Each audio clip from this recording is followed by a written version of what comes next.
One of the best ways to support us, besides telling everyone about us, is by listening on the Radio Public app. When you listen there, we get paid. And the app's tip button lets you leave us a tip for any amount up to $100. Major shout out and thank you to the individuals who left us our first few tips. We promise to spend it wisely.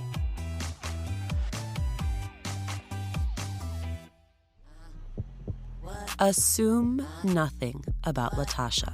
The Brooklyn-bred rapper and artist is a shapeshifter, musically and culturally. In 2010, she accidentally found her calling as a songwriter and performance artist. Since then, she's opened for everyone from Kanye to Princess Nokia. But Latasha wants to do more than perform. She wants to help other creatives find their way in an industry where the paths aren't always so clear.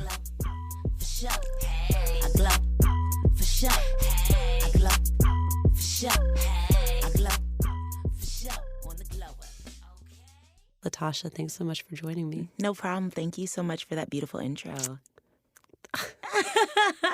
Girl, how did you realize you could rap? I don't know. I did it by accident, honestly, like you said. The first time I actually rapped, I was talking to my friend about it, was actually in college at Wesleyan University. We had a music course, and one of the projects was to do like this group, like you had to make a super group. Is this what happens? You like send your kids to this fancy school, and then you all come out as rappers? I don't know, because there's a few of us who are artists, but yeah, I think that was the first time I ever rapped, was in my music class. By accident, I was just like fooling around, and they were like, "Oh, that's pretty good." And then I just never thought of it again. And then I was doing poetry in college, and then the poetry went viral. And yeah. What do you mean? Because it was on YouTube? Yeah, it ended up on YouTube, this poem that I did called I Still Love Him, which is in my book, Intro to Latasha. And the poem went viral on the internet, and then before I knew it, I just started rapping. But I don't really consider myself a rapper anymore. I've kind of been diving into a whole new world of myself, so I'm more of an artist that has the ability to rap. When did you make that decision in your own mind? I think last year, when I just realized that my gift to rap is just one of the many gifts that I have as an artist, and I don't want to be coined as just a rapper anymore. And so I like to just create experiences, and if that's through rap, I'll do it. If it's through actual performing, I'll do it. If I sing, I'll do it. Whatever it is that I want to just create an experience for and just connect with the people with, I'll do it. I think the reason that rap, though, caught so many people's attention is because there's still a dearth of female rappers. Mm-hmm. And you don't hear about a lot of Latina rappers, mm-hmm. for sure. Mm-hmm. So there has to be some novelty in it. Definitely. But I also feel like being in the industry, I've learned what happens to the female rapper, especially when she is coined in a cultural space. What happens? They become disposable. And they aren't appreciated for the true spirit of what their raps are. So how did that manifest for you? I mean, I didn't become disposable, I think. But I think that I afforded myself to becoming more than just a rapper and like forwarding that idea into many other women. I just want us to all feel bigger than our egos and see the bigger purpose and power in the music. So that's why I do it. What was the first thing you rapped about? It was about power, definitely. It was... So you've been on brand since day one. Yeah, I just always wanted to be about empowering myself. I was a kid who grew up in, like, tiny apartments in Brooklyn that couldn't scream and couldn't sing as loud as I wanted to. So when I found my ability to rap, I was like, I'm about to make this about finding your power. What was it like for you going to Wesleyan? Oh, Wesleyan was really, really interesting. Honestly, I was the girl who would walk around with door knockers and my big headphones, and I'll be blasting the good Kanye West. And which is to say, the quality of the music or pre-MAGA? Pre-MAGA, definitely. The good Kanye West, no beef, but beef. And I would just be exuding this Brooklyn girl energy with hip hop swag, and people would just look at me like I was crazy because I was amongst like all these pretty white hipster kids, jockey kids. And I was a loner, but I also had like, you know, my little cliques of friends that I would surround myself with. But Wesleyan was really a spiritual experience. Like, I really learned how to love my culture, and I loved hip hop so much in Wesleyan. Like, my first professor told me that I wasn't going to graduate and that I was going to be a quota to the school for diversity because I couldn't write an essay like everybody else.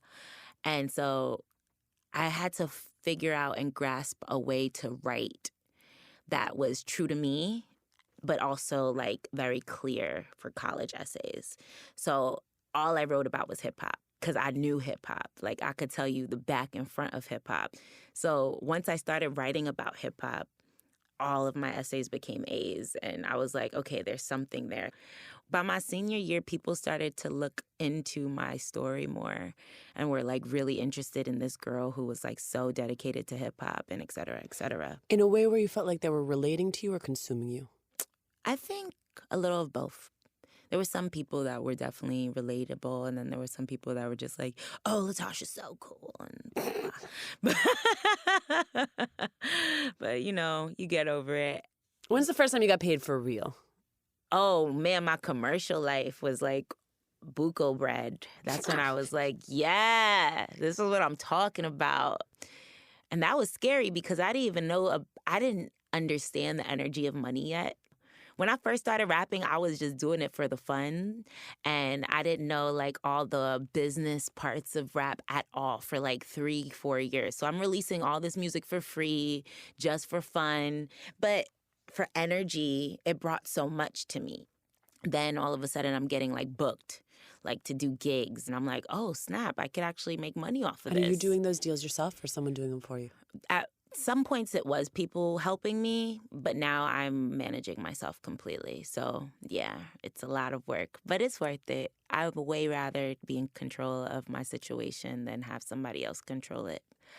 The year before I started my commercials, I was homeless. Like, I was pretty much like couch surfing and trying to figure out how to like take care of myself.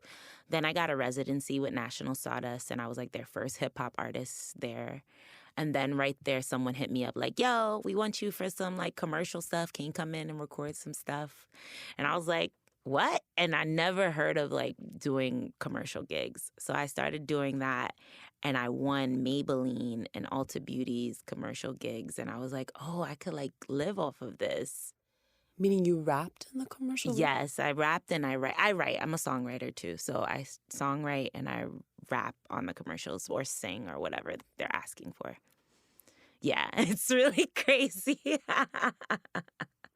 Somewhere in there too, though, you have a benefactor that Oh, yes. tunes in. Can you tell me that story? There was a poet who came into my life at some point in 2014. Dang, time is just like, I just wrote that time is like an illusion. You can't even like put your finger on it at this point. But like 2014, I was going through some rough times with like a relationship and a bunch of other things and my mom. And I just was like, I'm about to quit this rap stuff. And this one woman heard my song Black Magic, and she was just like, wow, this is amazing. How come you're not doing this full time? And I was like, you know, this game is stupid. Like, I don't even know what they want from me, et cetera, et cetera. And she pretty much mentored me out of old dogmas in my mind about like the community and about myself and about my art. And I had to move out of my house because I was just going through a lot of stuff with my mom and stuff like that. And she gave me $10,000 to just move out of my house and start over.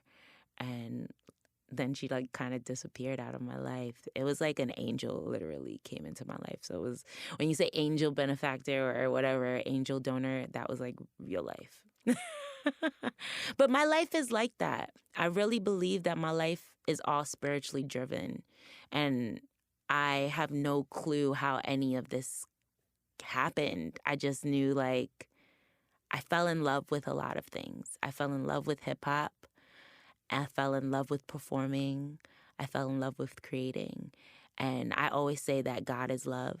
So if you live what you love, you're living in your purpose. Let's talk about your music. 2011, you released your debut album, The LA Riots, Mental Fatality. What was the inspiration for that project? Well, before that, I released a project called The Presentation. You are literally the hardest person to keep track of. I want you to know, I have prepped for interviews with presidential candidates, and no one has as much going on as you do. Well, that's because I just release. I don't think about it. I'm not trying to do a whole press kit for you. I just want you to, like, get with it. Yeah, no, I noticed, Latasha. I actually would have appreciated a press kit. I'm going to timeline out your life, okay? Just to be clear, because that's the thing. I was talking to my EP, Juleka. I was like, I can't keep track of this. But that's because time is an illusion. You don't need to worry about that, you know? You get what you get, and you get what resonates with you. And that's what's important to me. Like, today I was going to tell you, like, forget all of that stuff. Like, if you love it, that's what's important to you. Like, what songs were important to you is what's important to you. What songs resonate with you is what resonates with you. I'm just releasing. And I think that's my life. And just letting go and hoping it catches a wave with people. But before that, I did release a project called The Presentation, which was all on Kanye West beats. That went super viral. That's how I even ended up opening for Kanye and Q-Tip. From there, I went to the LA Riots, which is a hardcore project. And I was going through like this dark energy phase. I remember it was the first time I was dealing with the industry. It was the first time I was dealing with people telling me what to do, what to be. It was the first time I was even like accepting the fact that I'm an artist. And it was really hard. I was like going through this really depressive space on the spirit because so many people were trying to grab me. And I was just dealing with a lot of hard energy. In 2012, I almost committed suicide. And I just didn't want to be in that space anymore. And then I just started over. And I just kept starting over. That's why you can't really keep track either. Because I just kept starting over and changing my name and doing things to like just find myself. And I think right now I'm in the most found place I've ever been. Can we talk a little bit about depression? Sure. I've struggled with depression, but the way you talk about it, I've never heard anybody talk about it that way, as though it's a darkness of the spirit. How did it manifest for you? I think it was awareness that made me realize my depression. Because I think I always might have had some depression. And I just would overshadow it with other things to put on top of it. And then when I started creating opens this understanding of awareness with yourself. And that's when I think depression set in, because it started to become more true to see like what I was doing to myself, how I was like staying in bed, or I didn't want to get up, or I didn't want to like create. And every time I created something, I didn't like it, or, you know, et cetera, et cetera. And then at one point, it was just like, oh, this is depression. This is what depression feels like. Did you realize it, or did someone tell you? Because I thought so much of my behavior was just normal. Yeah. It was like, I don't get out of bed because when I am up, I put a lot of energy into the day. So I'm just recharging my battery all weekend long. Well, that's good too. That's self-care. No, but it's different when you cannot peel yourself out of the bed. Well, yes, then that's an issue. Yeah. I think at some points I did think it was normal because, not to put my mother out there, but she's dealt with depression. And, you know, I've had family members deal with depression. So growing up, and when you see it, you're like, oh, that's just regular. And then you're like, nah, this is not how you usually feel. Would your mom use the word depression? No, she wouldn't. But I knew, like, over time. And I think I came across an article about depression And then I was like, oh, this is what's going on, you know? The word didn't just appear in my mind, but it did come to me. Did you try to get help? I have help now. I'm in therapy now, and I was on and off therapy for like the last 6 years, which has really helped. Every day is not like peachy, but every day we do our best to love ourselves and be grateful that we're here. And you just got to remind yourself every day. So like if you tell yourself that I can't heal, that I can't be this, that I can't be that, it will be so. And so to me, it's about telling yourself constantly, I can heal. I can be free. I can be out of this situation, and finding means to do it. Did you grow up with both your parents? I grew up with my mother and my stepfather, and then my biological father was deported, so he lives in Jamaica. And your mom, where's your mom from? She's from Puerto Rico, but she's also has Haitian descent. And do you feel like you grew up Puerto Rican? I feel like I grew up Caribbean and Latina. I can't say that I grew up in one country or island or anything of that nature. I think I grew up with all of these diasporas kind of creating this being of myself. I find it really interesting that when music outlets write about you, they very often don't contextualize you as being Latina. Yeah, I think it's because of the skin color that I'm in. But I laugh at it. I don't get upset anymore. I used to get upset. I don't feel a need to be upset with people about the stories that they create for me. I know my story, and if you want to hear the truth about it, and I will always tell the truth about it, I'll make sure you hear it. What's the story you want to tell about you? I want to tell a new story. I'm ready. I feel like so many times women are fallen into the trauma story and a narrative of like, I've been through so much pain. And Which you have. Which I have. But I'm in such a good place now in my life that I want to share how I got out and how I could create space for love and space for just appreciating yourself. And I want to make more music in that realm too. And space for empowerment, because there's so many women who just keep creating out of pain. And if you keep creating out of pain, it will hurt. And I found that out with myself recently. Like, I had my last 2 albums, Black and Tea Night, that were created out of a lot of pain that I was dealing with. And you perform those every night. And then you realize, like, I don't want to keep reliving this every single day. Where do you hear the Latin influence in your work? My Latin influence is all over the place, in the way I flow, in the way I sometimes speak in Spanish by accident or by spirit, and the way I tell stories. I grew up in a household full of Latin people just telling full stories about their day, and it's all folklore, you know? So I just do the same thing in my music. I just tell stories. And I think it's also in the power, in the, like, charisma and the attitude, and being able to be like, yeah, F that. I'm going to say exactly what I feel right now. And I think that's all that's all from my Latin culture, and Haitian and Jamaican too. Is there a track where you're like, listen to that track if you want to hear it? Eggs on Black Album is definitely all of that. And before Eggs, I think there's a clip of my mother going off in Spanish in it. So yeah, go listen to that track. It's a good one. Black is on my SoundCloud, but it's going to be on Spotify very soon too. Mi sueño lo veo, no puedo dejar esta cosa bad, and I'm wicked when I shred my bilingual flow, got you all up in his head. Every time There are more women rappers today than when we were growing up. Mm-hmm. And a fellow Latina, Cardi B, seems to reign supreme right now. Are you a Cardi fan? Absolutely.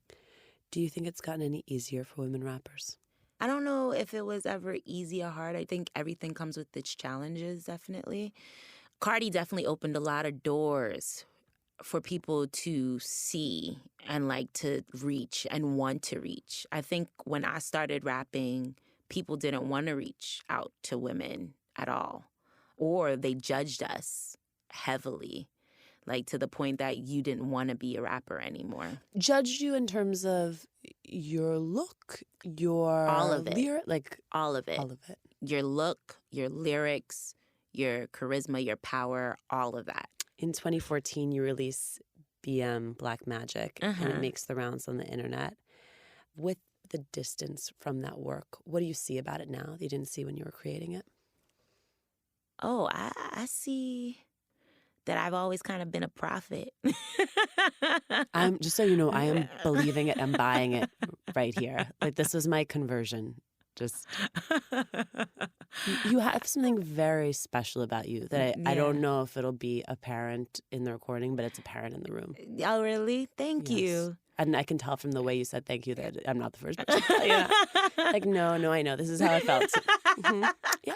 Yes. Nah, I've always kind of knew stuff before everybody else. I just knew things were coming before everybody else. This whole space that we're in of like cultural appropriation, I was talking about that since 2011. Like in my projects, The Presentation and LA Riots, I was like, zombies are coming, get ready. I think I even talked about Trump in like those projects. And everybody was just like, you're crazy. And then now, where are we at? Like, everybody's talking about cultural appropriation. Everybody wants to be in their power right now. Everybody's fighting for this. I mean, I'm still fighting the good fight, right? I'm still talking about it. I still want space for my people. And I want to always create space for my people. How does someone go from being someone who has a viral song on the internet to being a person who is selling out Madison Square Garden? Man, I wish I knew all the time. But it's about working smart, I think, and making the real decisions and choices that are true to your alignment. And anybody could become that person. You could become that person the Cardi B way. You could become that person the Chance way. It's just about deciding and demanding of yourself what you want to become. So do you think Nicki, for example, has clarity on what it is she wants? I don't know. I can't say. I'm not Nicki, you know? Dang, yo, it's so crazy because in 2011, when I created The Presentation, I wrote this song called Brand New where I was spazzing on Nicki because I was so upset about the Barbie thing. And I was like, how could you do this to us? Like, we need like a woman who's going to be true and you're acting like all of this and that. And now I look at Nicki and I understand. And I understand why it's happening. And it's because she's been in an industry that commanded of her to be a certain way. And now that that industry is starting to fail on itself, she has to find other means of connecting to this new wave of the industry. And so that's why she's very connected to her fan base right now. That's why she's doing the radio show. That's why she's doing so many things, because she has to catch up to like people being real. And that's why Cardi won. You know, Cardi won because she's a real person. And she's been a real person. Like, we seen her like show no makeup to full face, you know what I mean, on the Instagram and all that stuff. It's now that we're seeing that from Nicki. And it's unfortunate because it wasn't her fault that that happened. It was the industry that she was in's fault. It's also unfortunate because, you know, there's a question of whether or not it has to do with the art. I mean, are we talking about the game or are we talking about the art? And are they one and the same? No, they aren't the same. Right? They're absolutely different. So it's like, it's really in some ways not about whose art is best, but about who understood the game best. Absolutely. If you're talking about industry. Yeah. It's not about the art in the industry anymore. I mean, quality art will reign, like, even though you don't see that. But it is reigning. Like, the top hip-hop artists still are Kendrick Lamar and J. Cole, because they're quality in their art. But what are you going to constantly see is the same nonsense, you know? It's an illusion, man. This shit is an illusion. And it's what you create out of it. It's just both very organic and very cerebral, ethereal. Yeah. I mean, I like to say I'm practical magic. I write down everything that I want, and then I give it to the universe, and then it becomes. Like, that's how I lived my life this whole time. And there's no point in which, in that practical magic, where you're like, and I don't know how I'm going to pay rent next month. Oh, definitely. But me saying I don't know how I'm going to pay rent is me asking the universe, help me find a way to pay rent. And then the answer comes to me. There has been times in my life where I'm literally 3 days away from paying rent, and then a gig will pop up the day before I had to pay rent. I'm going to need an advance on that. I've done that. I've been like, I have my W-9 printed for you. How funny. But yeah, that's the work, though. Like, if you already put the W-9 printed out and be like, all right, it's there whenever the gig comes in, that's how you do it. Like, already putting the energy out there that what you want is there is how you do it. Here's my last question. Oh, sure. Your music is intimate. It is raw. Is there ever a part of you that wants to pull back? Oh, yeah, all the time. That's being honest. There's moments where I don't want to be in the pain like I talked about before. I have a project called Spark that you could find somewhere in the stratospheres. And I remember when I created Spark, I wanted to just be happy. I just finished LA riots and I didn't want to be sad anymore. I didn't want to be in depression. So I just wrote happy music, as happy as I could be without lying, and dancey. And sometimes I just want to be in that space because being a woman of color is some real shit. And you don't want to constantly have to bombard people with this idea of trauma all the time. Thank you so much, Latasha. No problem. Thank you. The sun in my reflection died for my extension. Yes, they say shining like this, it don't matter what they say. I love my haters anyway, cause